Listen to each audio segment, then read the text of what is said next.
Hey there, everyone. Welcome to a non traditional episode of Dice Scum. I'm Adam, and I'm only here with one guest because, well, I need to write off some taxes, and, well, doing this stuff ain't cheap. Actually, it is. It's completely free, but we're going with this.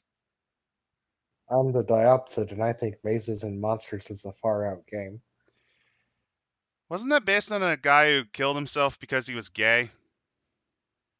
Yeah, but then his mother blamed Dungeons and Dragons because she refused to admit that her little boy could possibly be a homosexual.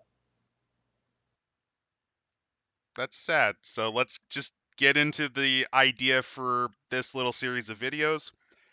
A good while back, I, along with the Diopsid himself and actually Fish, wrote a novella's worth of information about the various classes on D&D 3.5.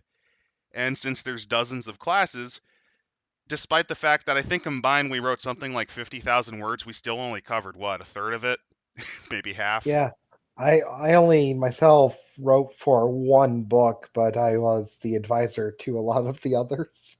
And that's why he's here, because I don't want to get the information for each class wrong, so he's kind of my fact checker. And since he's a harsher grader than I am, you get a different opinion. And actually, to give you an idea on how we rated the classes, we're going to start off with the Player's Handbook, mainly because this is kind of the book, the one that every single other book refers to. And even in the informal Adventurers Leagues that were back then, this was kind of one of the two they always allowed. Not to mention, because it all had a weird legal area, it allowed Pathfinder to exist by aping everything from the book when 4E sucked. Which helped a lot. You gotta love the free licensing period during that time. Yeah. So I even came up with my own rating system because we're not going to be using tiers. The tier system is a little too cut and dry. Yes or no, very Boolean in that respect. These are more subjective because, well, there are certain situations that the tiers don't quite explain, and that kind of relates to what type of campaign you're playing. Not to mention the tier system itself is doesn't work very well with prestige classes, which is why the tiering system people use only applies to base classes. Which is another difference in the analyses we've done. We've done a lot of prestige classes, and yet there's still more to go. So the highest level is actually not in the book we're reviewing today. The highest level is actually Tippy tier, named in honor of the Tippyverse, the universe where wizards can single-handedly bend reality, time, space, and everything to solve And all problems and render pretty much any non-magical solution moot, because why do that when you can just create a demi-plane of telephones to create a worldwide network? Or so, and that's just like low-level Tippy right there. in other words, the world is ruled by highly optimized wizards. Tippy tier classes are, they completely break the system. They're very rare. In fact, I've only ever used this personally, I think twice, and one of them's kind of barely scraping that area. And the main ruler for that is when they utterly break, say, the turn order. There's a couple of classes that do that, or it completely cracks open what spells a class can learn. There's one specific prestige class that's guilty of this. What's more common that you'll see are amazing classes. These classes are simply that, they're completely amazing. Classes that usually merit this are either very versatile, you can do a lot of things with them, are the type of prestige classes that you must have for a class if you're going to enter into it, or they're broken but not quite mechanic destroying. There's a lot of classes that are amazing that don't quite reach into Tippy tier because they don't break the system hard enough. I mean, in general, using descriptions we have, most 0 through 9 casters would be tippy tier, but we're saving that tier here specifically for stuff that goes above what the base classes alone can do. Especially since most players as a whole don't optimize perfectly. Those, a lot of amazing classes have have an extremely high ceiling, but most of the time it's self-inflicted lowered. And amazing classes often usually have a pretty high floor as well. Yep, but there are a few where if you play them bad, you play them bad. And speaking of which, the next tier of classes that we have are just simply called good classes. Good classes are just classes that don't quite pull off what amazing classes can do. They either require digging through other books to find extra support, or they have limitations that a player has to keep in mind. They're usually versatile, and they do something very well, but they don't quite break the game over its knee. Yeah, these are classes that are really nice to have in a party, but are not necessarily overwhelming and overshadowing other players. They're usually would probably be where you would say tier 2 or 3 are on average. Probably tier 2. Up next are decent classes. Now, decent doesn't mean bad.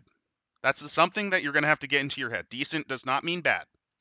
A class that makes this wrong, they usually either specialize in one specific thing, which means that you're pigeonholed into that role and you can't really get out of that, or they're situational. For example, there are some classes that do not do very well in, say, a vermin heavy dungeon or an undead heavy dungeon. And let's say the DM is obsessed with making vermin and undead. Like you got your what is it? You got your Age of Worms setting. Certain classes can't really deal with that very well. Similar to how some classes can't really handle Temple of Elemental Evil that well. So classes that fall into this, usually they're pretty good in some respects, but they're limited enough that you have to keep in mind before you jump in. You have to know what type of campaign you're getting into. Then there's what you call playable. This is kind of the borderline. These are the classes that you can play just fine, but usually they're not very interesting or they're very overshadowed by other classes that do Yeah, their job but better.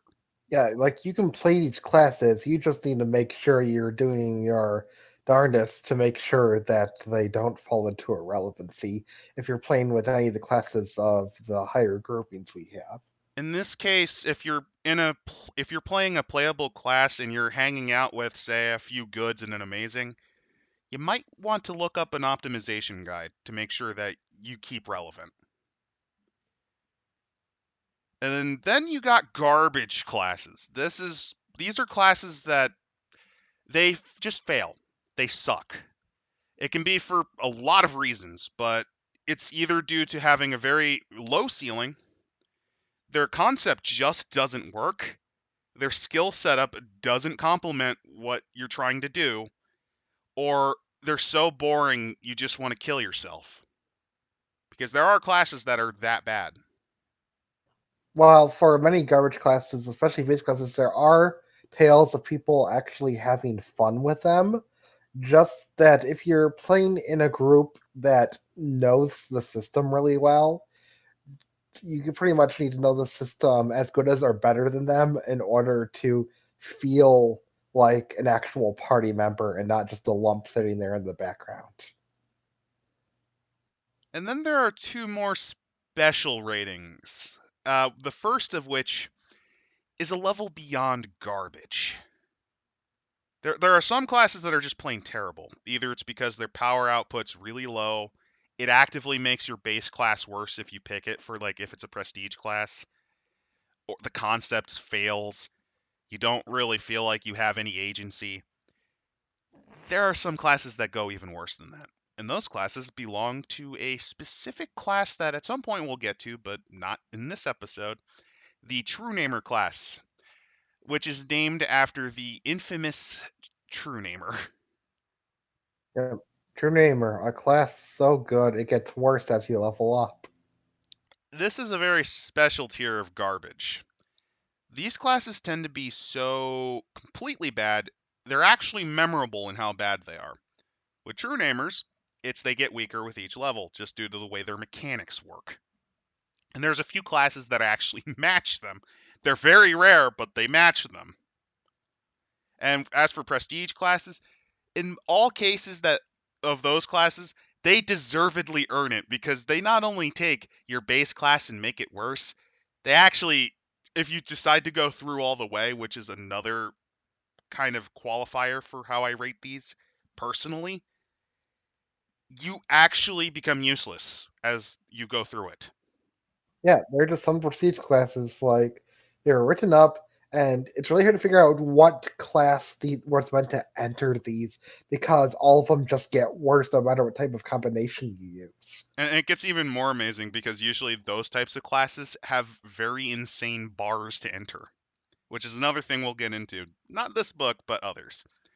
As for the last class, there's what's called the NPC class. This is a special type of class, and this is actually created because I have a certain point of view. I created it first when I was writing for another book. I've always been of the opinion that I don't like being constrained by a book. So there are some classes that are very clearly designed to be used by the DM to specifically, say, punch up an enemy or to use as support that in other cases would never be used by the party, either because the requirements are pretty much impossible for the player to get, or it's just you have to go through so many or it's just what you get is something that's more for flavor and you can just pick something else. Yes, while some of them may not be terrible on paper, they basically are the types of classes where what player would want to play them even as a joke because you're just, well, an NPC compared to the rest of the group. And that's why for NPC classes, I always rate it by what I think they deserve. So you could actually have an NPC class that's rated as good, but because the bar of entry or just because of mechanically how it works, it still merits the title. Yes, for those unaware, 3.5 has hundreds upon hundreds of prestige classes, some of which are very, very specific in what they were meant to do. So specific that I I can imagine there's some that have never actually had a successful use ever in their existence because, like, why would you take this? Like Merchant Prince, Yes, that's an actual prestige class. and despite its name, it's just bad, and at the same time, really hard to fandangle around as a player character. So, with that in mind, now that you have a basic idea on what we're using as our scoreboard, let's begin. And we'll start off with the very first class that the player's handbook pulls out, which is the barbarian. So, the barbarian. These guys do one thing, and that's kind of their job. They stand in front and they hit really hard. Yep, it's often said that if a player for everything has to, like, I don't know, bring his kid. If you let them play a barbarian. They're extremely simple, and they'll probably make scream whenever they do anything to be a barbarian too. It's actually funny because Wizards of the Coast, for some reason, always usually tried to push them towards fighter. But no, barbarian is the easiest thing to create because all you need is a very good strength, and that's about it, really. You need a good strength, and you just all you after that, all you need to remember is how rage works. After that, you're pretty much set. Their skill loadout is they have some interesting little skills like survival to represent how they're wild men. They have intimidate to represent the fact that they usually loom over people and just effectively are there to threaten you into being turned into kibble. And they have a load of health. Not the best armor, but they don't need it. Their flesh is their armor. Yep, they these are also, barbarians are just very simplistic in nature. They are, as what this group would often refer to as, "ug hit with stick." Yes, Ugg. It's based. Actually, that's effectively a barbarian right there. Ugg, the Neanderthal with a great club. Uh, Essentially, their floor and ceiling are pretty much at the same spot. It's almost impossible to screw up a barbarian unless you're doing something really stupid. Yeah, or do so intentionally. Like the Like, barbarian who only shoots with like a great bow. or something stupid like that. Yeah. Or like intentionally changing your stats to be the exact opposite of what a barbarian would want. Like a high dex build with low strength. Or just no high physical stats at all. The venerable gnome barbarian. But because it's pretty much hard to screw up, and because what it does pretty well. It's actually one of the few marshals that can kind of keep up with casters when it comes to just damage output. Yep. Well, at least in terms of like what the normal group will say. In terms of high optimization, to put it bluntly, in 3.5, casters leave non-casters in the dust, but the barbarian is able to, well, at least do a lot of damage. Like that's what most martial classes are meant to do, but the barbarian specializes in it more so than others. Mainly because a decent barbarian build always has high strength. Their rage bolsters that, and you don't all not always, but traditionally they use two-handed weapons, which further increase the strength stack damage. And because of that, they can kind of keep the pace with a blast caster. Now, casters are usually rated higher because, again, versatility, but in a straight up damage race, barbarians actually keep up pretty well. I mean, Yeah, they do at eventually fall least, behind to a degree, but they're never fully obsolete in just yeah, but terms at of least in pure terms of damage. single target damage, they're pretty devastating. And because of they have a speed, they do have a foot speed bonus too. That means they can move around pretty quickly as well. This is the guy you go to if you want to play a low int character, or you just want to play the wild man who just destroys all that he touches. Pretty much one of the best examples of a barbarian. And for those of you who, I believe was it Crick Crab or Neckbeardia that did the story of her? It was Neckbeardia. Yeah, So those of you who watch Neckbeardia, he did a little story about the barbarian her. That's actually based on our group. One of our players played her, Yeah, for those unawares, it was the video about Cursed Mask of the Weeb. as well as the Scaly. There's a lot of stories about that. We actually talked about that in a previous video, which I'll actually link in the description. But her was your bog standard barbarian in a lot of ways. Roleplay wise, he was pretty interesting, different. He was played as a beast. But in terms of how he worked, he had high con, very high strength, and was decently speedy. And he used his skills as well as he could. I mean, he can't read. That's the thing about barbarians. You have to train out illiteracy usually, unless the DM house rules that out. But basically, his whole shtick was he just did a lot of damage, and he did very well with that because our player, he's lucky, so that also helped him.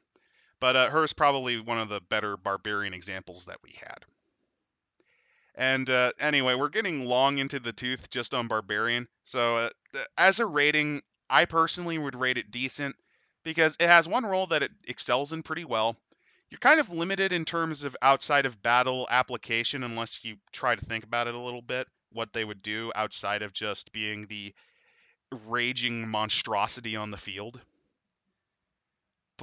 And the skill loadout you have isn't really the best, but that's the thing with a lot of marshals, especially early ones, is their skill loadouts were not necessarily the best. But again, it doesn't matter. Your purpose is to just slaughter, maim, marmalize. Yep. Well, one positive I can at least say with skills for Barbarian is that they get 4 plus int modifier, which is more than most pure marshals get. Although I think that's because a lot of players do the funny, haha, I dump int. Yeah, that's exactly why they did that. So that way they have at least about even for, say, the other marshals. So what would you rate it? Decent, good, playable? I would also say decent. Like, a Barbarian, once it gets the ball rolling, is just going to deal a lot of HP damage. But if I'd say its main weakness it has over stuff like Buster Casters, it's the fact that outside of very specific builds, they can only really hit one target at a time. Even ones that can hit multiple targets, it really isn't nearly as impressive as a fireball filling the room. Although I do still love the idea. This is a barbarian build I specifically came up with called Ugg the Thief, where it is a barbarian who delusionally believes he's a thief, and he's armed with a trap finding and breaking axe. Just a trap finding and breaking axe made of adamantine. So after going through the bard, no, the barbarian, we're doing bard next. Whoopsie. Yep. That's number 2. The bard, which, while not the most obvious candidate for that guyism, that's another class later down the line, and actually the barbarian himself. Barbarians are often abused by that guys because of their chaotic because they're like great for chaotic neutral dumb barbarian who murders children. And those types of people are the worst. I would say even worse than the other class that I'm thinking of. But bards are like the silver medal when it comes to that guyism, which is not anything wrong with the bard. It's just the type of person that plays them. See, Yep. mhm, I will say though, another thing is that due to various media, bards get a really bad rap for being useless or weak, but at least in 3.5, they are pretty good, like stronger than any of the sword and board types. I would say, yeah, out of the lineup, they're one of the better options. They're described as the jack of all trades, but I don't like that description. The way I always described them was they were the poor man's insert class here. If you needed healing, he could do that. If you needed fighting, he could do that. If you needed a diplomacy and con man kind of guy, he could do that. He never specializes purely in one thing, unless you yourself design him, which means that he has an extremely low floor, because if you screw this up, this guy is almost useless. But a properly kitted out bard, as long as you pick what you want to focus on rather than trying to do everything at once, it is a scarily effective class that is always welcome on any team. One of the most disgusting bard builds that I still remember to this day is the Diopsid created a very interesting, it's kind of its own weird iteration of a divine bard who by level 10 was able to successfully and reliably use level 9 scrolls. He's casting end game magics not even halfway through the game. And that's kind of the power of, if you know what you want to do, you can do that. And that's kind of the amazing thing about bards. They're very flexible, and even if you actually screw them up, they still have a couple of abilities that make them still kind of worth it. Mainly their bard songs. Yep, but also never look down at their casting abilities.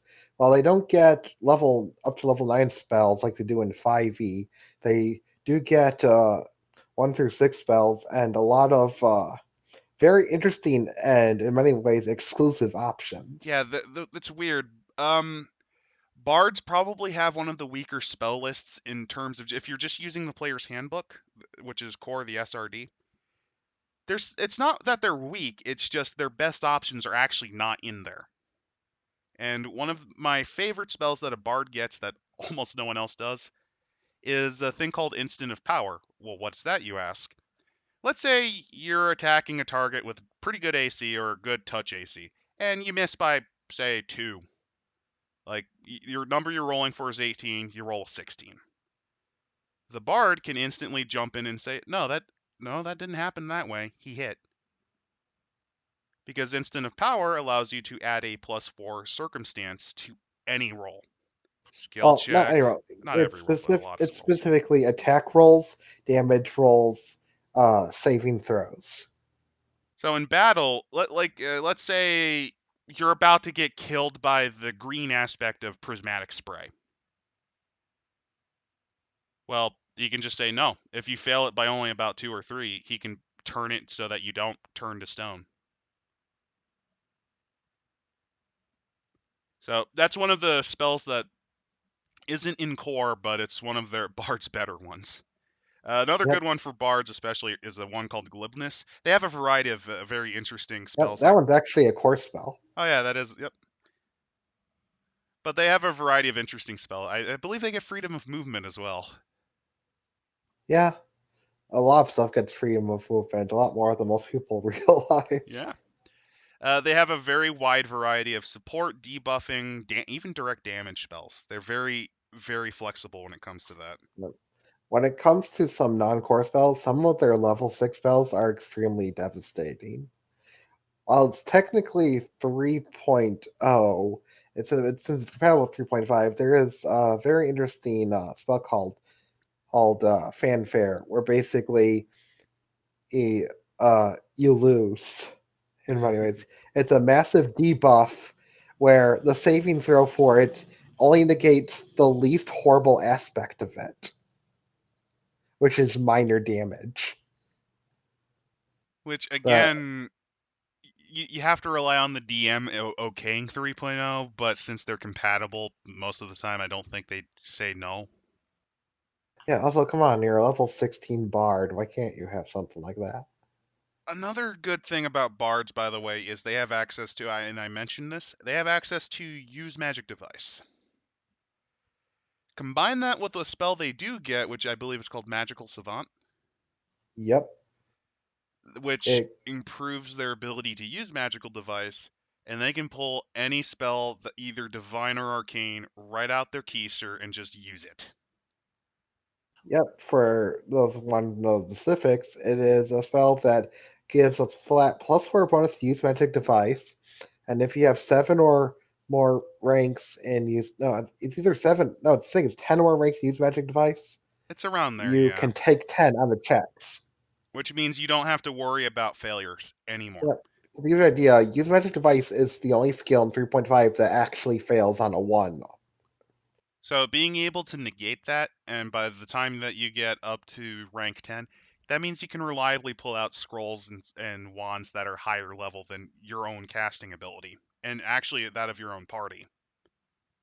And bards just can casually do that, no issue.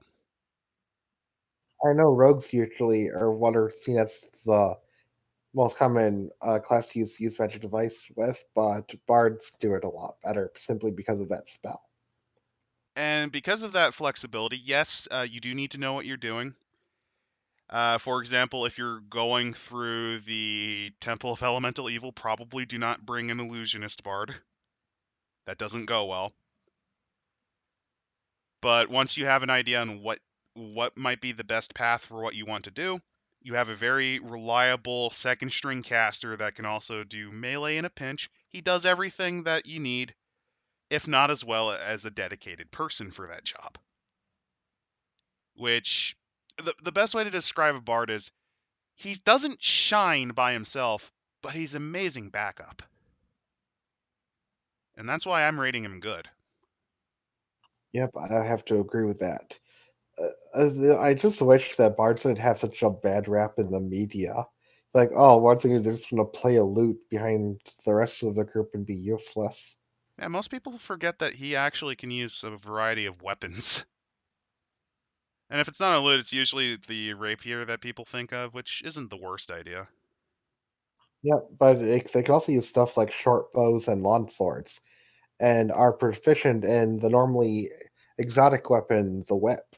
And whips are pretty useful because they do have that reach ability.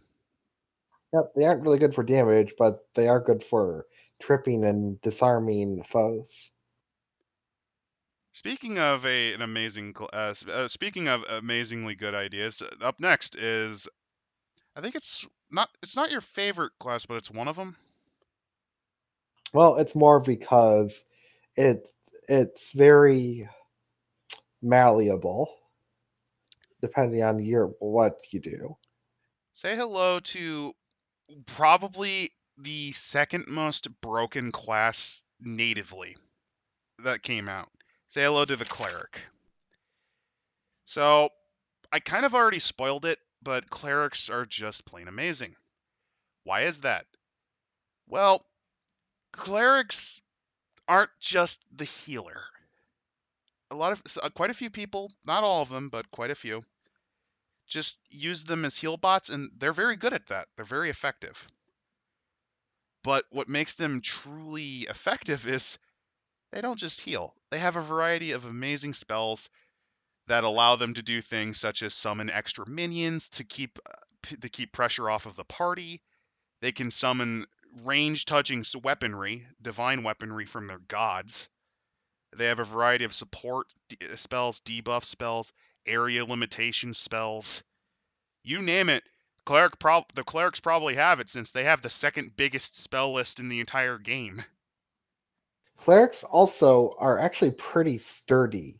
While people might think of like a priest in like nothing but robes sitting in the back praying, but they can use pretty much any armor. They also are able to use most shields, and while they can only use simple weapons, if you pick a deity with access to the war domain, you can also get their favorite weapon as a weapon.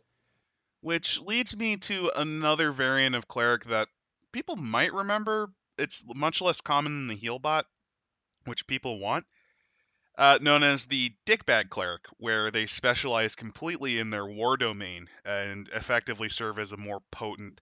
There's another class, we'll get into it, called it's called the paladin. We'll get into that and what it is, what it does later, but it serves that but even more powerful. Because clerics, actually, we should probably get into what's called chassis, shouldn't we? Yeah. A chassis is basically the empty frame of the class.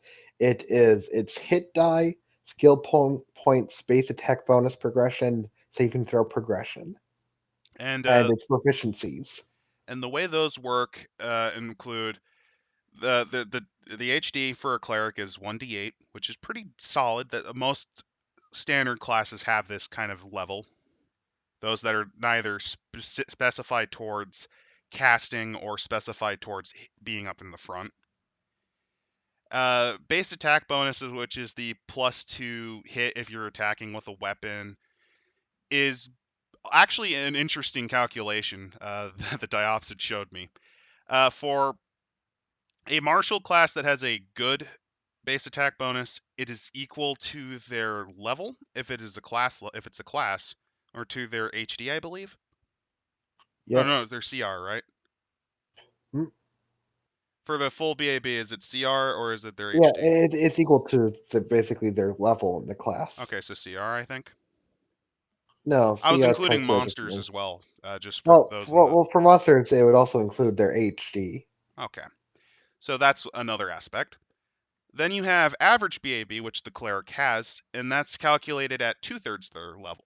Their level, 3/4. 3/4 their level. Thank you. I was thinking wrong.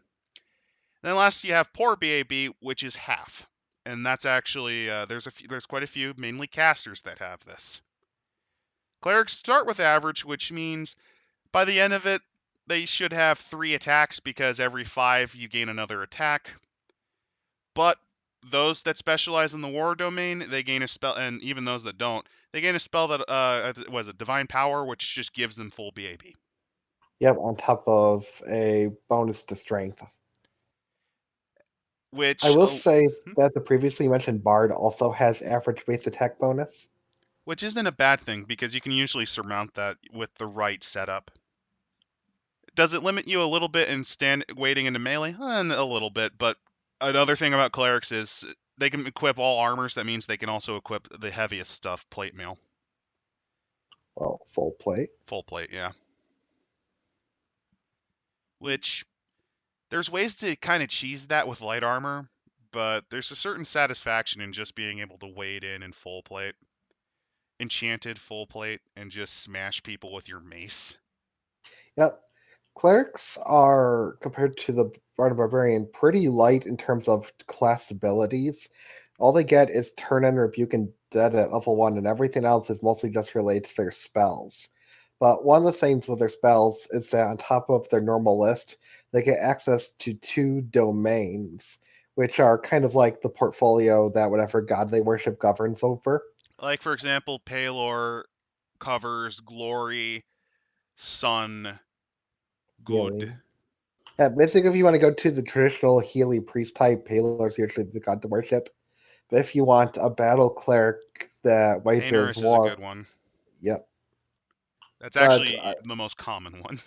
I will say that there are clerics can be any alignment. They just have to be within one step of their deity's alignment. So there are evil clerics and there are evil war gods to choose from if you go that path. And that's why you can have, say, for example, a cleric of Palor who Palor is lawful good, yes, He's neutral good. He's neutral supposed good. to be So the you can play him lawful good, true neutral, neutral good, or chaotic good. well. Usually, true neutral is excluded from this, but Good in point. return, true neutral deities can only be worshipped by true neutral clerics. Which include Bokob. Yep. But again, because of their massive, stupid amount of flexibility, and actually, I think it's the fact that they also have the ability to wade into melee, which most casters can't really get away with. That's why I usually rate them kind of the best of the Player's Handbook classes. That's wrong. We'll get into the class that proves me wrong, but they have the second largest spell list, so a variety of flexibility. Uh, they are one of the most reliable healers that you can have. And if you're fighting undead, they can just kind of casually destroy them without even thinking, usually. To give you an idea, one of the clerics I played, I decided to go, let's go with the most stereotypical cleric ever and run with it. His In which name is case, Derek. Derek, the generic cleric, he is actually from the Cursed Master of the Weeb story. He was a cleric of Halar that, well, turned undead and healed a lot. I spec'd him out to the point that he was healing massive amounts even with his lowest level healing spells, and he could pretty much scorch any undead away immediately. He once did that with a horde of skeleton death that randomly appeared from the stomach of a boss we just defeated because I think everyone was sort of It done was with the it. bird fight that Yeah. the Scaly refused to use any of his bard abilities for. Oh, and there's one more thing about the turning and rebuking undead. The way that there are feats called meta magic feats, which allow you to augment your spells. Yep. Clerics use turn abilities to augment theirs. Yeah, with the feat Divine Meta Magic, where you pick a meta magic feat you know, and you can choose to, instead of adjusting the spell level, expend one turn attempt plus an additional turn attempt for equal to the usual adjustment in order to cast the spell using a normal level spell slot. And that is mainly how Derek was able to heal so well, because what he picked, one of his first feats, meta magic feats, was Maximize, which guaranteed that any of his cure wound spells always did maximum cure. Well, in the case of Maximize, I eventually picked up a feat called Mastery of Day and Night, which allows you to instantly maximize any cure wound spells without even having to expend turn attempts. Which made him even more effective. But again, because of all of the things they can do, and we can talk probably just about cleric for another 20 minutes easily. Yeah, If we wanted to talk about their spells in specific, they're amazing. I consider them the best in the book. That's dead wrong, but I don't think that Diopsid would disagree with me on them being amazing, at least. yeah, they basically are part of a trio of stupidly powerful classes in the book. Speaking of the stupidly powerful trio, I see its brother looking down at me in his hobo clothes. Yes, the Druid, the second half of what was dubbed in the early 2000s Codzilla. It's also the one I pretty much never played. Druids are an interesting class. They basically are nature hippies that summon animals, are friends with animals, and can do all different sorts of wacky stuff. Their spell list is pretty unique. They have a lot of zoning spells, like Entangle and Impeding Stones, the latter of which is non core, which allows you to just stop hordes of enemies at once. But one of their main abilities is they themselves can transform into animals, which means that even compared to the battle cleric, they are probably the most frontline of the big three classes. Mainly because why wear plate mail when you can just become a bear and maul people? And then your best friend is also a bear, so you can do a bear tag team. Maybe summon some extra bears on top of that. I'm just now envisioning a druid luchador team where they both wear masks. That's amazing. I do remember one specific interesting thing about druids is they cannot have anything metal. Yep, they can. Well, they can use metal weapons, but they are unable to wear metal armor. They'll lose their class abilities if they do. I will say though that there is a cheap way around it. There is a spell called Ironwood that which allows you to turn metal armor permanently into a wooden one. And that's why you can get the oddities of wooden chainmail. Yep. No, that's an actual thing you can do. It's pretty amazing. Though most druid players rather just go with if they want to use medium armor for whatever reason, they usually go with dragon scale. And even then, 9 times out of 10, you're just a bear. Not Yeah. always, because Well, there's a lot of things they can do, but usually you're a bear. yeah, but I will say that the later in the edition they did introduce an item that it's like a little pin that if you put it on an item, it will shape with you and turn to an animal. It's all of a sudden, oh look, you're now a bear in scale male instead of just a bear. And if you're the Titanic douchebag, you can then use. There is a book called Lords of Madness, which introduced mouthpick weapons. What are those? Those are weapons you can use with your mouth. They were designed for beholders and other things without arms. So you can now happily use any of the druid weapons as a bear with your Yep, mouth, pretty much it replaces your bite attack with a normal weapon attack. which is So traditionally better than the bite. yeah, In fact, actually, one of my characters, he himself did not turn into a bear. Again, I've never played druids, and there's a reason why. We'll get into that, but I had an animal companion myself who used pick weapons. He wasn't the most effective just because of the companion type he was, but hey, it was more for flavor. yep. I will say that I myself has played a druid. I've just picked a variant that traded out wild shape for some random movement. It's not that wild shape is probably their best class feature. I just didn't feel like bothering with it because at the time it was only my second D&D character ever. Well, it's also this is the biggest issue with druids. I'm not going to spoil their rating, but actually I can just spoil it. They're rated amazing for a reason. But I would actually say they're one of the most annoying ones to deal with because you have to track spells, wild shaping forms, and your animal companion progression. There is Yep, a lot of fiddly work if you're playing a druid, at not least to if you want mention, to play them well. not to mention you have to keep track of your summons and any buffs they might have due to your feats or spells. Which is why they have a very high floor because it's pretty hard to screw up a druid. Even if you just turn into a bear and murder people with that, that's still pretty good. Yep. I will say their animal companion has often been described as a better fighter than the fighter. Uh, and again, like I said, they have very interesting spells. One of the ones I always enjoyed is Rust because I am the most evil man that's ever lived. Ah, yes, Rusting Grasp. That's Rust always and Grasp is one of the best ways to have an entire group of table look at you with hate in their eyes. yeah. But also one of the big things they have over classes like clerics in terms of direct damage abilities is that a lot of their damage spells are part of the conjuration school rather than evocation. Which is Which, interesting because that bypasses a lot of resistances. yeah, good. We'll give a little rundown. Evocation spells means you're conjuring magic versions of that stuff you're attacking them with, which Like means if things you're with spell hucking a resistance can fireball ignore it. using evocation, you're hucking magical fire. The core of it is arcane energy. Yep. With Conjuration? No, you're just summoning fire from the hell dimension. yeah, the fire is very real and non-magical, so it ignores stuff like spell resistance. So yeah, this monster that has spell resistance 25, and the DM tells you to okay, roll your caster level. The druid just looks at that and says, "Nah, man," and then he just summons the pillar of flame from the hell dimension as a bear.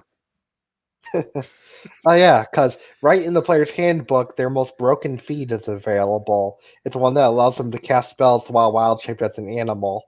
Actually, that's kind of Because norm, hilarious because the best casting feats are all in the player's handbook or in SRD in general. yeah, While with martials, no, you have to dig through books. Martials in general for feats are usually lower on the level, just especially early on, because they thought, oh hey, only having a -2 to hit if you're wielding 2 weapons is good enough. Bear though, yeah, the bear can cast fire from the hell dimension. That's totally fair.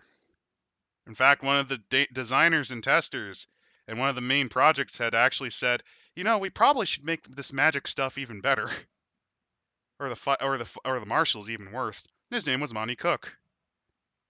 But yeah, as a whole, they're amazing. Although I will admit, I probably will never play a druid. yep, they're amazing. But of the big three, they're probably the weakest due to having a much smaller and more specialized spell loadout than the cleric and the third one we're getting to. It just is that they also have a lot more accessible martial prowess than the cleric does, so they can just outdo the party fighter or barb pretty handily. Again, their biggest weakness is they're fiddly, but if you know how to make them fiddle, you can do a lot of things with them. And even if you don't, just turning into a bear solves a lot of problems, especially since Speak they get stronger. There are stronger bear variants you can turn into. Speaking of fighter, This one's interesting. So fighters. Are you sure we can't just talk about the actual fighter, i.e., the Warblade? no, we have to talk about the original. Okay, so we're gonna talk about the Mr. Pibb. We're gonna talk about what's that weird? What's the thing Oreos ripped off? It was some. It sounded like a medicine. Hydrox, Hydrox. We're gonna have to talk about Hydrox. Okay, so the fighter. I don't like the fighter. In fact, actually, I can just sum it up. Fuck this class. it's a fighter. I really don't like fighters because, oh god, there's a lot of reasons. First off, they have probably the worst skill set out of all the martials. Like as a fighter, what do? I fight, but Yeah, they usually wear heavy armor, and most of their skills get penalties in heavy armor. and that's hilarious because all the skills that they get. I don't even think they have anything outside of battle. I think they might have intimidate, and that's about it. Yeah, but so does Barb, and is usually probably better at and that. and that's actually a running theme and why I think the fighter's a pile of trash. Um, the fighter's whole shtick is they get a little bit less health. The chassis of a fighter is they have D10 hit die, full BAB. I don't really care about their saves because you're a fighter. Um, Also, I forgot them. I'm not gonna lie. It just has good fort saves. Okay, so trash. And their skill loadout's garbage. It's also just +2, by the way. So Yep. The best part is that their only class feature is getting more feats. they Well, that get might like, sound. what is it, 50% more feats than other classes, Let's see. Well, they get a feat at level one, and then every even numbered level after that. which is notably more. So it's basically double almost, or something ridiculous like that. But the big problem is feats as a whole, for marshals especially, are not that good. It wasn't until fairly late in 3.5's actual period that better feats for marshals were starting to be Yep. introduced, But since we're talking about non-core stuff, the problem is that feats themselves do not replace having actual class features. and abilities. The fighter doesn't really get anything. The only thing it really gets is a handful of fighter exclusive feats. And even then, the only one that's notable, in my opinion, requires you to be a level 18 fighter. The running theme for the fighter is picking weapon specialty picking weapon specialty, Yeah, weapon focus, weapon weapon. specialization, Yeah. greater weapon focus, greater weapon specialization. And that's just so you can keep up the pace with the raging fucking barbarian right next to you. But not really. No, because the barbarian's doing more damage. Why? Because they're probably using a two-handed weapon. Well, fighters can do that too, Fighters but can for some equip reason, every pretty much every weapon, which is kind of cool, but like no. here's the thing though, there's so many classes that have the same proficiencies as them outside of maybe the tower shields, which suck, Tower shield, but yeah, get that's actual class features that they can do fancy stuff with. that's another interesting thing about 3.5. Shields are pretty much worthless in my experience. In fact, actually, there's a Dragon magazine item that makes them so worthless it's hilarious. It's called the Distana. It actually came from the old Oriental Adventures module. It's a specific type of bracer that you get that accompanies your light armor. If you're using a chain shirt, for example, the Dustana gives you the same benefits in terms of AC as most shield types, and then you can just enchant it like it's nothing. So the whole shield thing in general is made obsolete just by that Dragon magazine issue. Although even if you don't, you only get what, like +2 base at most if you go stupid with it. Yep. I mean, if you go for magic, it gets it gets better, but But often the AC trying to bump up armor class is kind of trying to bail out a sinking ship with a thimble. Well, it's not necessarily bad to put a lot towards AC if you really want to. At the same time, that's resources that's going to something that most higher level counters will pretty much always hit. mainly The only because they're casting nasty spell-like abilities. like the only campaigns I've been in where people have managed to keep up their AC to the point where it's actually relevant are ones where we got absurdly high wealth beyond what characters our level normally should have. Oh yes, the time I made 5 floating death fortresses. Yeah. That was amazing. Oh man. But But in your average game, it's just a waste of money yeah, if you're when it doing wealth could by be. level, I mean, besides your main armor, no. If you're trying to put it on a shield, there's a reason why this group has a long-running home rule that was inherited from the Diopsid's original group, where shields cost half in terms of enchantment bonus, like in terms of pricing. Yeah, it gives an incentive to actually use shields. Well, not only that, it actually makes improving shields viable Yeah. because that's the biggest problem, and that's that's the fighter shtick. It's to the point where the fighter is almost always seen as the sword and board person. Board being your shield, sword being your weapon. I mean, they can be an archer, but why do that when you can play a ranger? They could they're like usually for every fighting style a fighter could specialize in, There's a there's usually specialist that does it better. the intent of the class was to be able to use all of these styles at once, even with their ridiculous number of feats. You can't actually be good at more than like two of those things. Yeah, really, it's just two.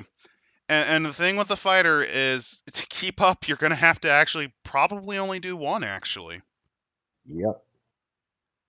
Which leads to me rating it interestingly. I don't know if you'd agree with me on this, but I always considered fighters to be an NPC tier class, which means that officially I find fighters to be garbage because their role is taken by every other martial that has existed since the dawn of time.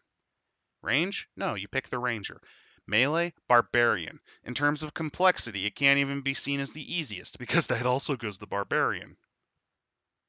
So it's outshone by literally every martial in this book. The very first book, it's already outshone by everything. Well, at first. I'd even say even at first, really. You seem to forget the class we're going to cover after this one. Oh God, I forgot about that one. It's hilarious too because, well, we'll get into that. But would you rate it NPC or would you rate it something else? Because I would just rate it flat garbage. okay, Like outside, because like if you really go the whole weapon supremacy in a high campaign, you can at least deal a decent amount of damage with some fancy tricks involved. But at the same time, It's just you went through 18 levels of this to actually have something to call your own. That can't be aped by a much better class. As for me, I rated NPC. Officially, this NPC level would still be garbage, but the reason I rated NPC is the only difference between a fighter and a warrior is it's a warrior with feats. That's about it. That's literally it. It's a warrior with feats. What's a warrior? That's an NPC class. I mean, it at least has a slightly larger hit die, but it's only on average like one more HP per level. Like, you get what I mean? That's kind of why Yeah, I'd see it as an NPC. A little bit different there, but hey, it's fine. Oh yeah, Monk. Oh, Monk. Where to be? There's a lot of things I could talk about you. Monk, also known as the worst base class in Player's Handbook. So every class we talked about beforehand, I think we only mentioned it once, but each class has a stat you probably want to focus on, sometimes two. With a barbarian, I mentioned it was strength. With a bard, usually you want charisma, unless you're going something weird like there's wisdom builds, but you know, clerics traditionally wisdom, fighters even strength or con, but traditionally you only need one, maybe two things to be good at. Monks need four. Monks need to hit hard, so they need strength. Monks need armor, so they need dexterity, because dexterity And, factors into your AC. yep, and wisdom, because it also factors in their AC and they can't use armor.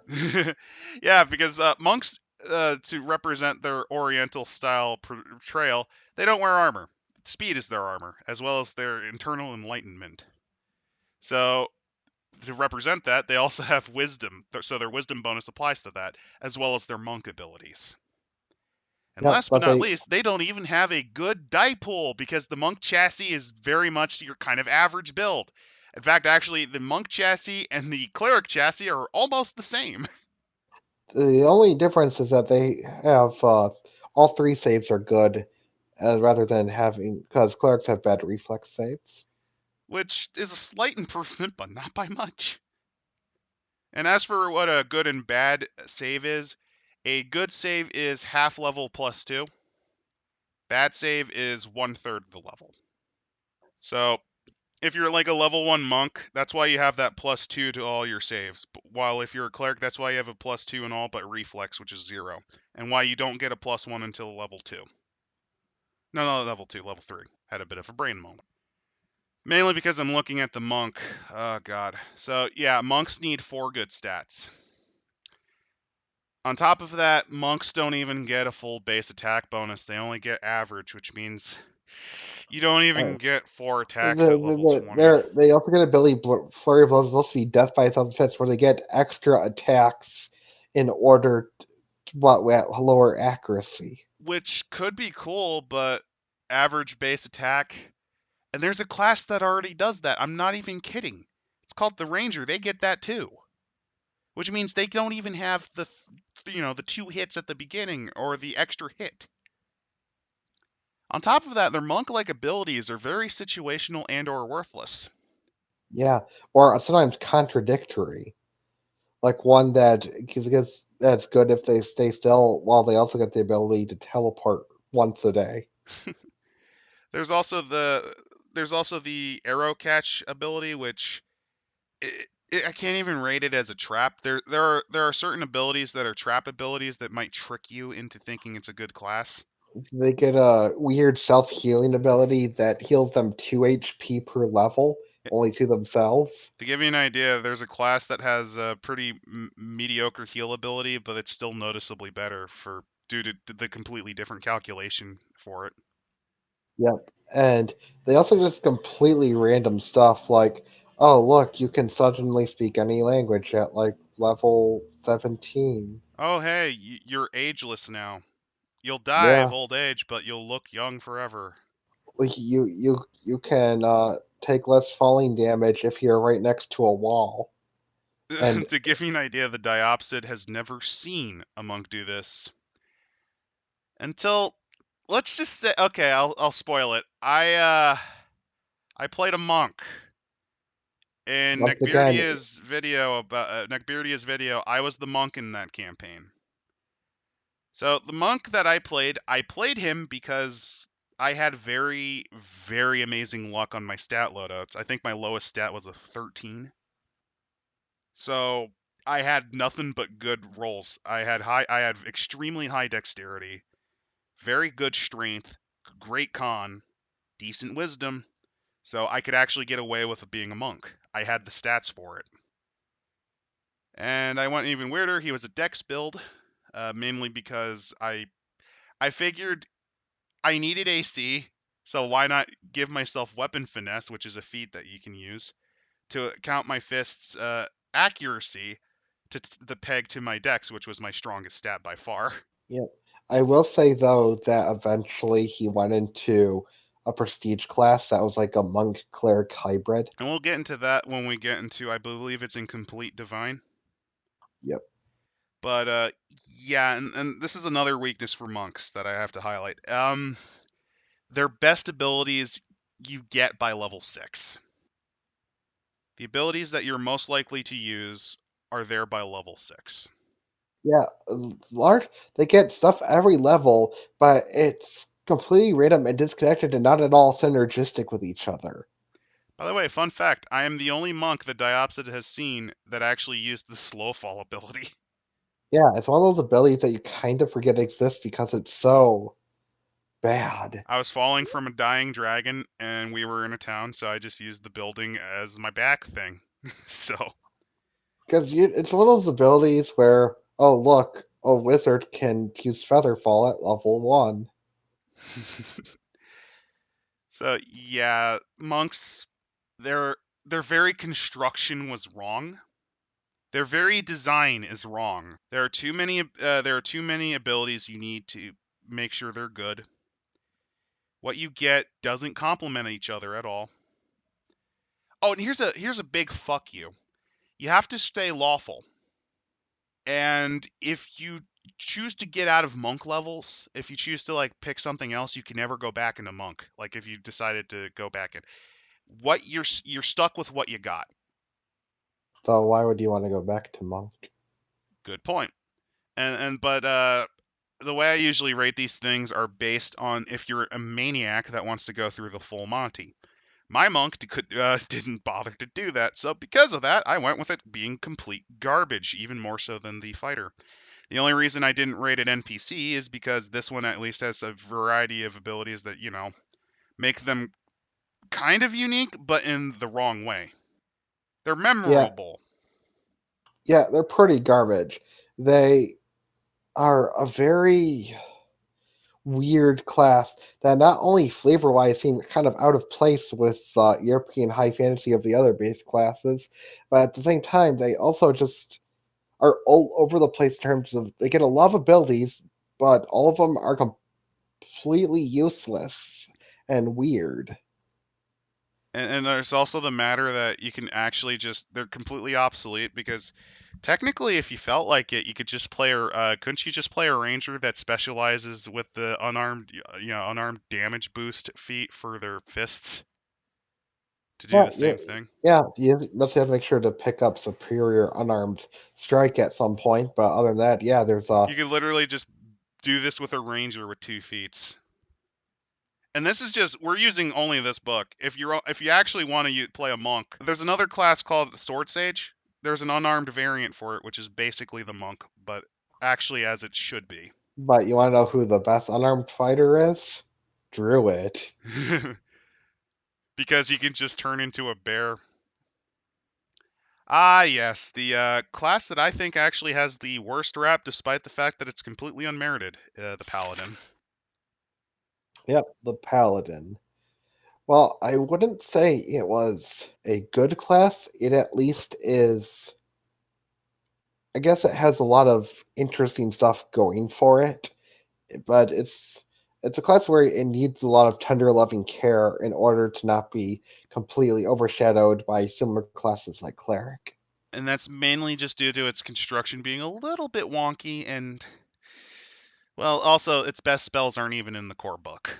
That's the big weakness of the Yeah, paladin. much like Bard, it only in this case it's a little bit more dire, where almost the only spell of note it gets in player's handbook is Holy Sword, a level 4 spell, which in 3.5 is the highest level spell paladins can cast, and it doesn't get those until level 14 if you have 18 or higher wisdom, or level 15 if you don't. Which leads to another issue about paladins. Your casting stat, you need at least a +1 bonus to at the beginning, just to make sure you get your first spell. Yep. Like monks before them, they need 4 stats in order to work: Because strength, con, wisdom, and charisma. But unlike the monk, they did create feats in order to eliminate one of those.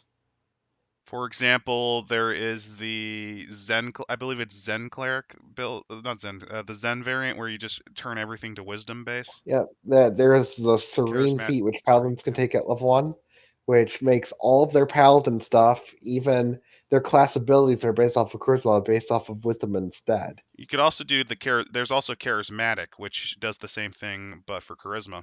Yep, the dynamic priest feat, which allows you to base your casting off of charisma instead of wisdom. So it does start with 4. That is a weakness, but you can limit it to 3, just starting at level 1. The other reason this one isn't as bad is it gets despite it being a half caster, it still gets full attack. It still has a full BAB. It also gets some pretty interesting defensive abilities. My favorite being you can apply, I believe it's It's your charisma your bonus to charisma your, bonus to your will saves. well, to all 3 To all saving 3 saves, throws. sorry, yeah. So even though they only have, I believe it's, what was their one save that they have? It's been a while. 4 is their good save, similar to fighter. So yeah, despite only having 4, they effectively play almost like they have all 3 good saves. Yep. They also get a lot of other defensive abilities, like they become immune to both fear and diseases. Which, while And situational, since fear is easily dismissible, being immune to diseases is nice. yep, they also can grant a bonus to fear effects to their allies. They also get a small healing ability which blows the monks out of the water. Lay on You know hands, how the it's monks because it was. has lay on hands is their ability. And the reason Yep, it's so much stronger is they have actually a multiplication factor into it. yep. It is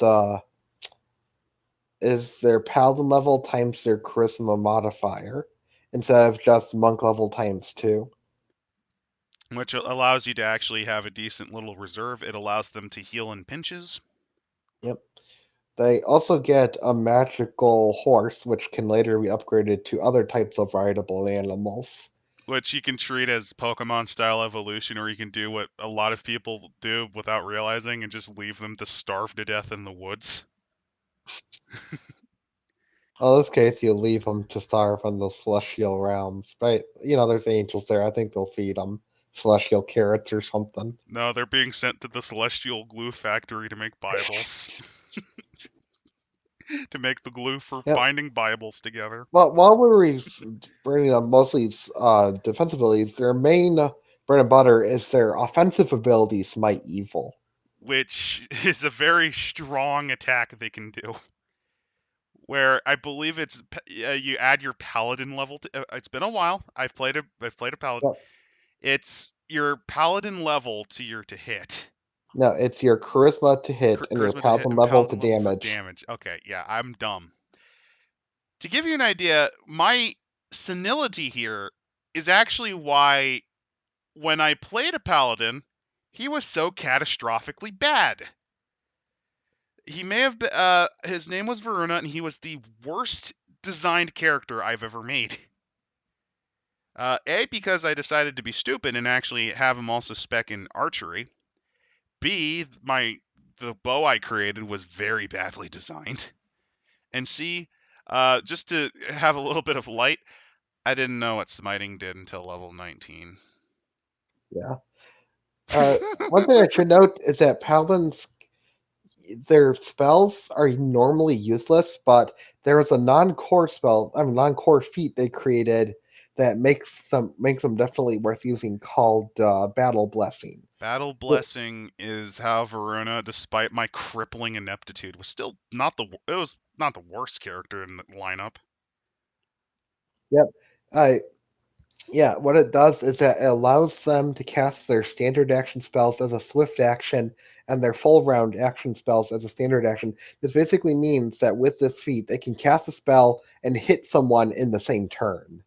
Which leads to some of the more interesting spells that Varuna did use, because while I was garbage at melee because of my innate stupidity, to give you an idea, Varuna also didn't update his skills, which is depressing because paladins have a pretty decent, I believe it's 4+ int. No, it's 2 plus 2 plus int. int. Okay, so I should probably have the book open, shouldn't I? Yeah. My first character was a paladin, and if you in the video where we talk about oath spells, I sort of went over sort of the arms race he went between my paladin and his cleric. That by all rights he should have won if he knew what he was doing. So yes, the paladin. Uh, Again, I played Varuna garbage, but he was my first high level character. I never played any character that was beyond level 7 at this point. I started him at level 11. I also didn't know the full bonus applications for armor at the time, so his AC Yeah, was lower than it should have been. yeah. So a lot of the problems his paladin had were more due to human error. I will say the class itself, like I said, it's not a strong class, but it is, in my opinion, a fun class at To least. give you an idea, even though I crippled him, I think it was I think we figured that he was only operating at about 20% effectiveness. Yeah, Despite that, he was still perfectly playable. And mainly because I used a variety of non-core spells, because again, the paladin's big weakness in core yeah. is that their best spells are not in core, Yeah, their spells mostly subsist of self buffs, which are which useful, but there are some abilities that I really like, such as Strength of Stone, a good +8 to your strength stat as long as you're staying on the ground. Very useful in a lot of situations. And there's another good one called Knight's Move, where you have to do an L-shaped pattern, but you just basically teleport behind them, nothing personnel kid, which allows them to actually get around via movement if they're not on their mount. By the way, the other reason why Varuna wasn't the most effective boy is his celestial mount was a was a giant monster, was a monster spider named Bobo. this is an actual option you can pick as a paladin for your mount. So I was an archer spearman riding in a chariot with my giant jumping spider friend. Varuna was not a clever man. Understatement. But all in all, paladins, even when played as garbage as me, I would still say they're decent because they fulfill a role pretty well, especially if the cleric decides to not be a dickbag. They serve as the quasi caster that just can wade into combat and protect the line, especially against evil, since or depending on the variant of paladin, good because there's paladin alignments for all. Yep. There is two paladin variants. Well, there is two paladin variants for chaotic good, lawful evil, and chaotic evil. But there is an additional one variant for every other non-lawful good alignment. And actually, that leads to the another reason why I think paladins are a bit stigmatized. Most people always have this weird hang up about the person who brings them in being a control freak and telling them what to do, Yeah, there's lots of that guy stories involving paladins or paladins which falling. I usually take as shit that didn't happen. I mean, the paladin falling thing, yes, that's a problem Yeah. sometimes. But my experience, no, the most problematic class is actually further down the line. We'll talk about the rogue, or as I like to call him, the dick ass thief. Uh, Actually, they're coming right, not right up, but they're really close. In my opinion, the top three most troublesome classes that you usually run into with players are Rogues, there's a class called a sorcerer we'll get into, and the barbarian. Barbarians are almost usually barbarian. That guy is almost always pick them to be int 3 near drooling simpletons who, whenever they're bored, which is all the time, or if they want to disrupt the campaign, they do things like casually mulch the mayor of the town that you're in, trying to go on a quest, or just randomly eat children because they're dumb and thought it was a hamburger. Well, with rogues, it's A, stealing from the party, B, taking loot without you looking at it, C, backstabbing people or being massive edgelords. And last but not least, sorcerers. We'll get into them when we get into the arcane casters because hoo. Yep. But now we should try to cover Ranger. Ah, yes, the ranger. It's interesting. I almost rarely see the normal variant of ranger. There's a few variants of ranger. The bog standard ranger operates very much like kind of the druid version of paladin, like how the paladin is to the cleric. This boy is to the druid. He doesn't have the wild shaping ability, but he has full base attack, and he picks more often from their spell list than from others, although he does have his own unique stuff. The ranger spell list is pretty similar, actually, kind of between the druid and the bard, because they can kind of pick from both. But the instant power spell we brought up earlier, it can also be used by Rangers. Rangers operate exactly like paladins in the sense of how their spell progression works. They do not get their first spell until level 4 or 5, depending on their casting stat. Oh, 4 or 6. 4 or 6, oh yeah. They get an animal companion too, their eternal friend. They also have the ability to pick their most hated foes, which gives them circumstance bonuses onto hitting them, and Yep. just knowledge checks in general about The them. biggest thing that decides what the Ranger can do, though, is their combat style. While in Player's Handbook itself, there's only two combat styles, which are two weapon fighting or archery. There is a Dragon Magazine article that adds about 4 or 5 more combat styles, including bare-fisted wrestling style, and one if you just want to do the traditional martial thing of two-handing something to death with power attack. This is why I think the ranger does monk better than the monk, because yes, there's a little bit of there's a little bit of multiple attributes that you have to deal with, but it's not as bad. It's just your casting stat con because they're a little bit fragile and good strength or dex, depending on what type of build you're going for. Yep. Rangers have they also have the ability to do the kind of their own version of flurry of blows where they can fire multiple shots or hit multiple times.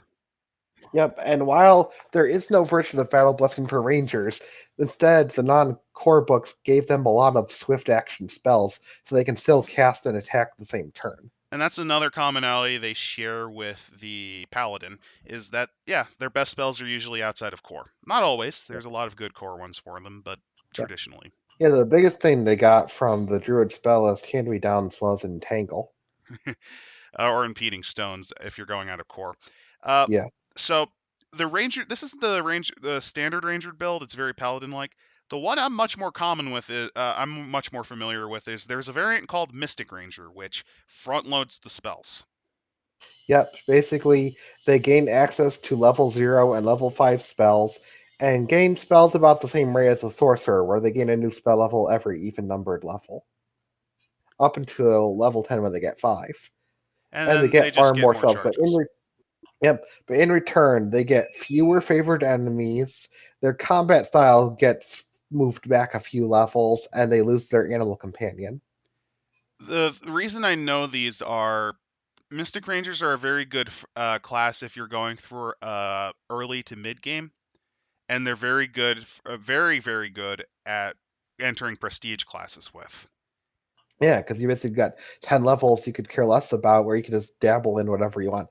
But however, since we're going with Player's Handbook, we should probably stick our ratings to the base ranger. So yeah, Mystic Ranger is its own creature. The base Ranger is pretty much like the Paladin for me. It's a decent class that knows what it's doing. It basically does what the monk wants to do, but better. You have flexibility in how you attack, and against certain enemies in certain situations, you shine because you Yep. just get I, added I to will I hits with will them. point front of what he means by it does what the monk does better is that both of its default styles, two weapon fighting and archery, are based around making as many hits around as you possibly can. Yep, same -2 to hit, but because they have full base attack, you're not as likely to miss because you on by level 20 you'll have an extra +5 Um, just base. It also helps that the non-core spellists added spells that help both styles greatly, especially the archery. Archery got so many great spells. In my opinion, Ranger is the best archer you can ask for if you make sure to pick nothing but those non-core archery spells. The only It's really the only build that allows you to make archery viable because of how crippled archery was made. Yep. Thanks, Monty Cook. So you'd also say decent, or where'd you put the Ranger? I definitely say it's decent. Like it has a lot of the same problems as Paladin, but one thing I can say is that it can use only three stats without having to rely on using up one of its level one feats. Oh, hey, speaking of problems, hey, it's the this is the class that I usually think of when I think of that, guys. Even though I really love the class too. Say hello to the rogue, or as I like to sometimes call them, the dick-ass thieves. Rogues are kind of in the same role, kind of stuck with the same role as Bard, but different. They're very flexible and can specialize in a variety of ways. But the way that, and they actually kind of cross together with the Bard quite a bit. They have different emphases, though. Whereas the Bard's whole shtick is performance, diplomacy, and so on. The Rogues, they can do diplomacy too, but their whole shtick is usually tricking and fooling other people in that role. Yep. There are also many rogues are meant for dungeon delving in terms of disarming traps and unlocking treasure chests. It is the bog standard loadout for that Wizards of the Coast originally thought that everyone would do would include a rogue that specialized only in trap finding. Because they get a lot of abilities that allow them to get say for example they get reflex saves and they have evasion too, so against traps they're less likely to take damage. Yep. You also get an AC bonus versus attacks traps that make attack rolls. And on top of that they have the disabled device ability, Yep. And the open lock ability. but most people don't usually play that. Some do, and that's fine. It's a viable build. And because of this, actually, this is something I have to bring up. Rogues have the exact same problems that bards do. You have to specialize in a specific thing with a rogue. If you don't, you stretch yourself too much. Yes, they have a variety of skills, but they have one of the highest skill points per level loadout. But they also have some of them. They have the most skills. There's only like a handful of classes in 3.5 that get 8 plus intelligent skill points like rogues do. Off the top of my head, the only other one that's pretty well known is the scout. And with Oh, and the ninja. yep, No, wait, I think the ninja gets 6 plus no, int. ninja gets 6. You're thinking of Factotum, which actually is one of the few that beats them. Mhm. But because of that, because of their wide skill variety, outside of combat, you're kind of the number one guy alongside Bard, especially in social situations. And even in combat, they're very powerful because they get a good.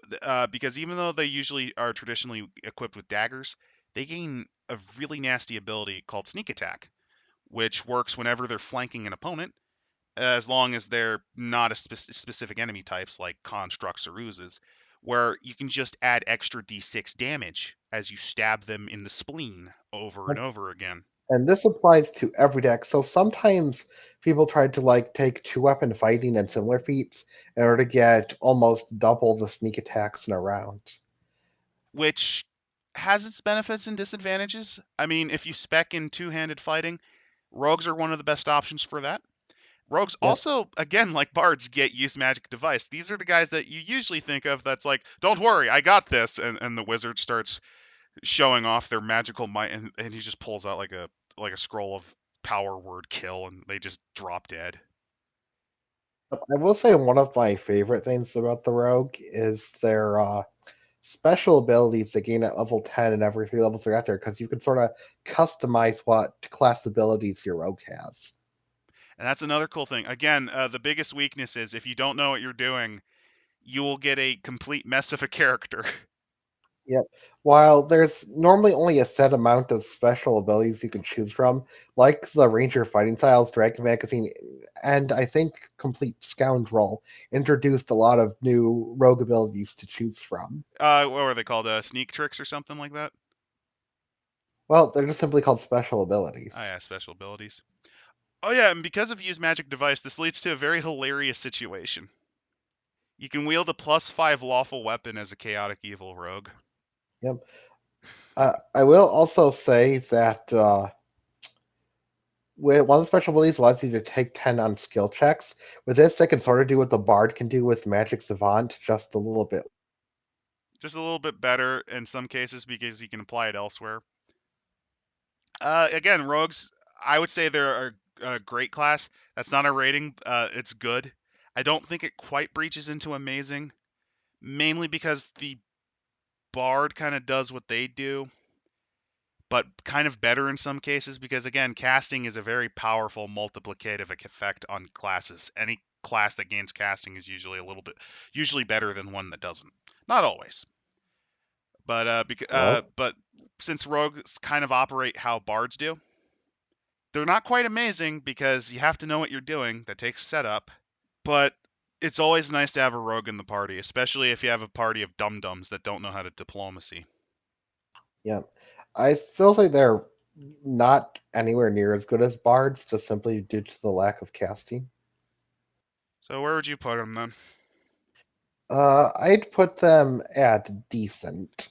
Okay. While they are extremely versatile, the honestly the level 0 through 6 spells bards get make a world of difference. I don't know how Al will take that because rogues are, I think, Al's favorite class. Yeah, he loves roguelike classes, but hey, I'm just giving it real. Like if you'd pick two similar ish classes, one's a caster, one's not, the caster's gonna be better. It's just fair because that's the way magic works in 3.5. Speaking of magic, say hello to this is the one that I always think of. Aside from rogues, sorcerers are the source of that guys in my experience. These the best way to describe a sorcerer is there's a class that we're also going to cover soon called a wizard. Sorcerers are that but without the work. Instead of studying, they got genes like Squidward. Instead of going to college like Plankton, they just got genes like Squidward. Oh no. So, yeah, sorcerers naturally gain arcane spells.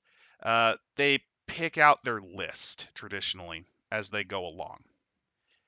And the way that sorcerers kind of work is they don't use the intelligence stat, which is usually used for arcane. They instead use charisma because it is their force of will that creates the magical effect.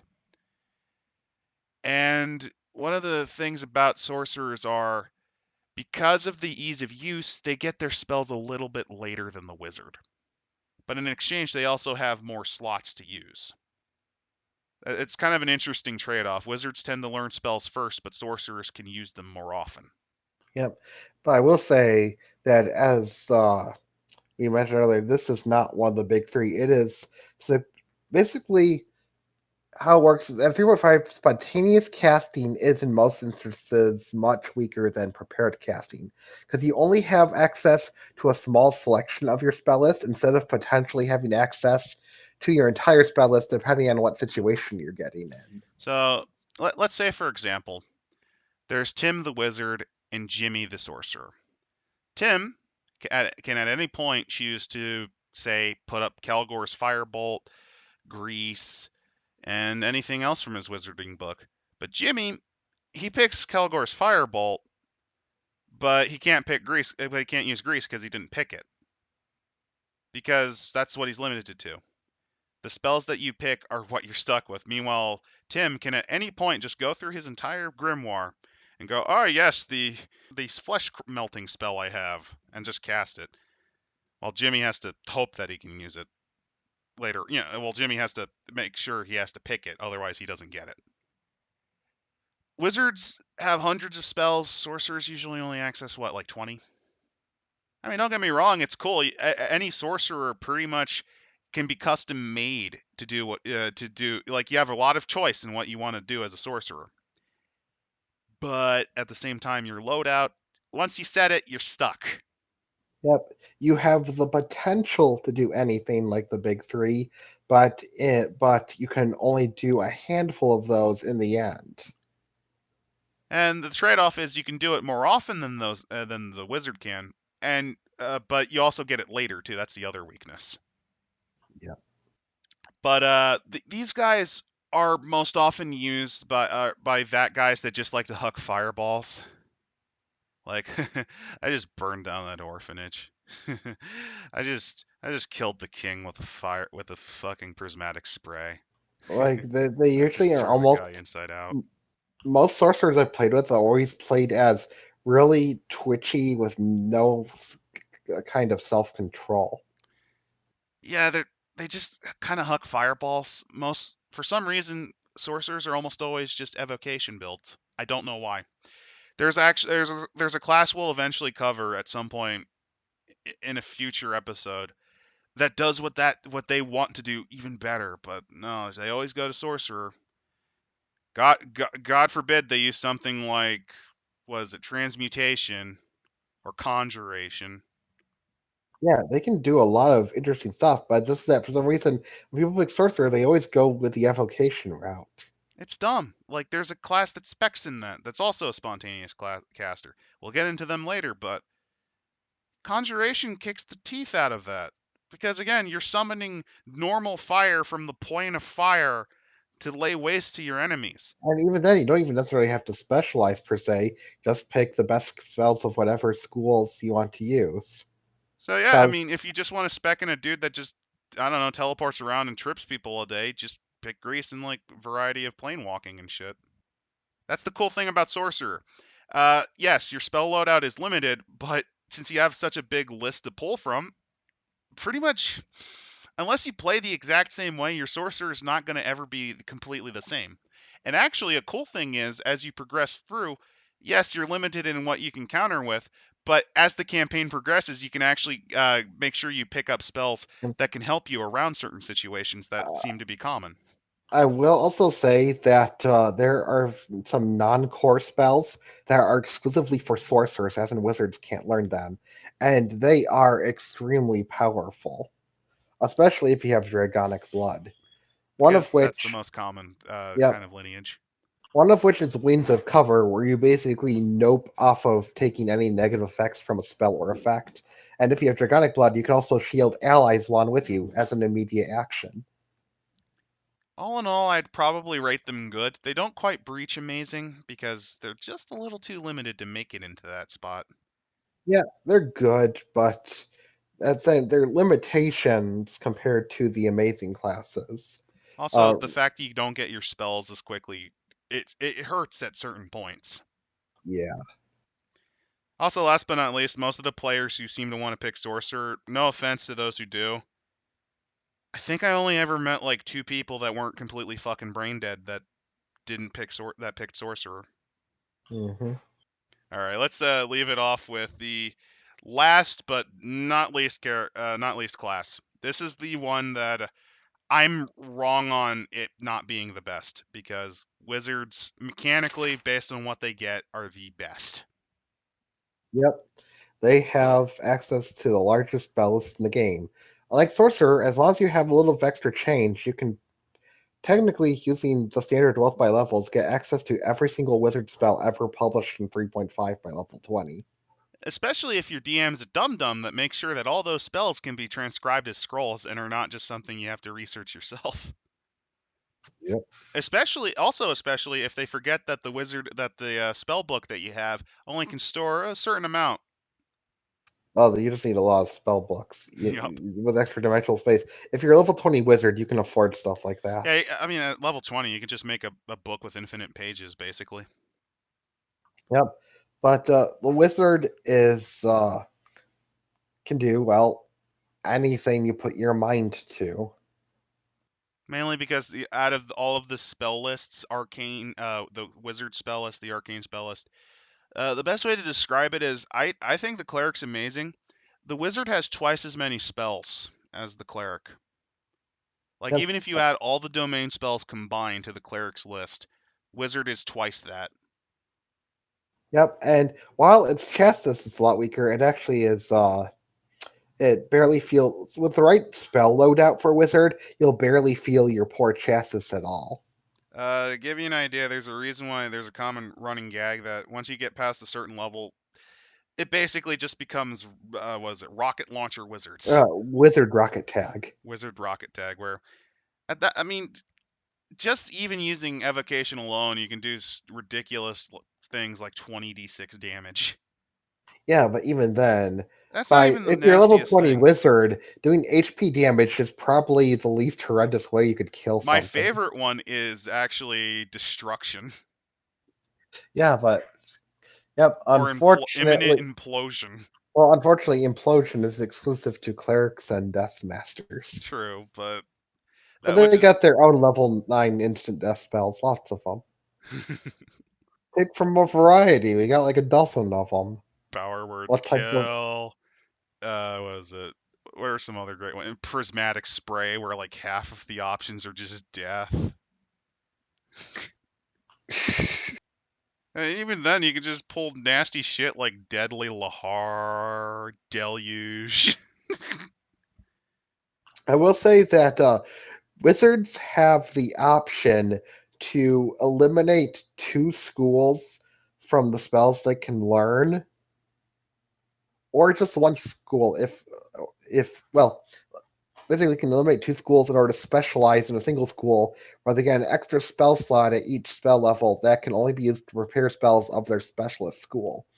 If they pick divination, because for some reasons the Wizards of the Coast thought divination was weak, you only have to eliminate one school.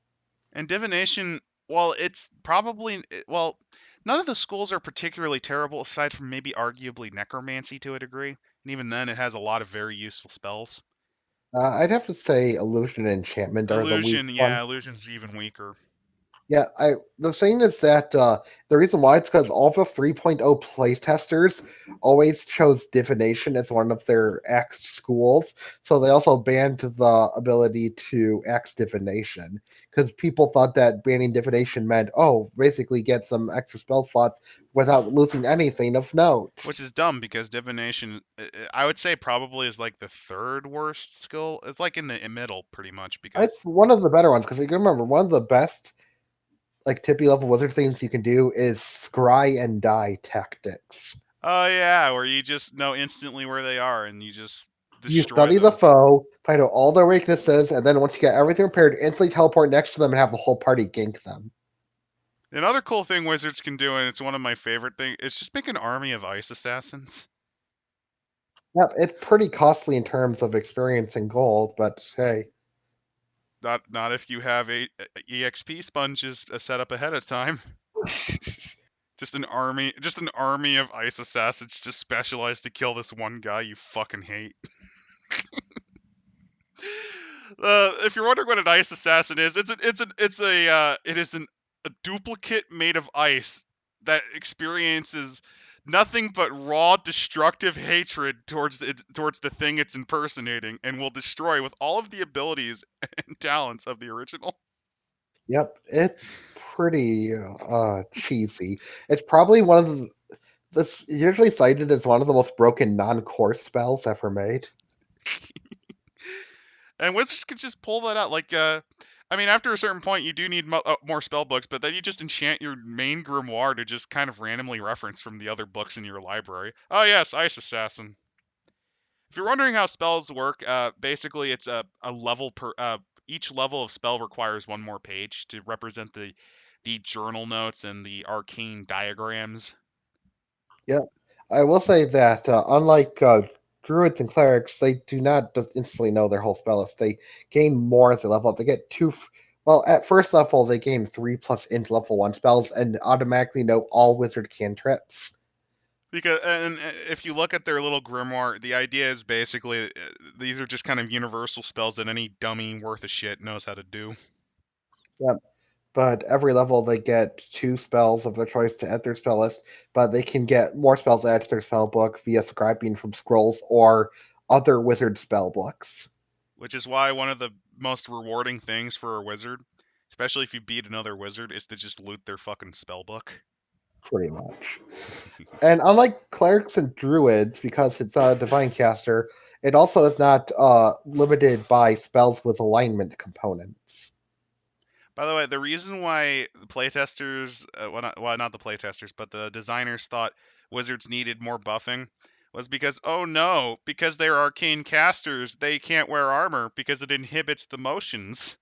It doesn't fucking matter if you could just summon an army of ice assassins. I know we're sort of over the topic, but I should point out that actually wizard specialization is overall weaker than just being what they call a Oh, generalist I can wizard. explain this one. So, the wizard that I played probably not the longest. I've played a few a little longer than him, but there was a character named Georgios, which I based actually on the 5e wizard, who kind of reminded me for some reason of like Ethiopian people, who I spec'd as a necromancer.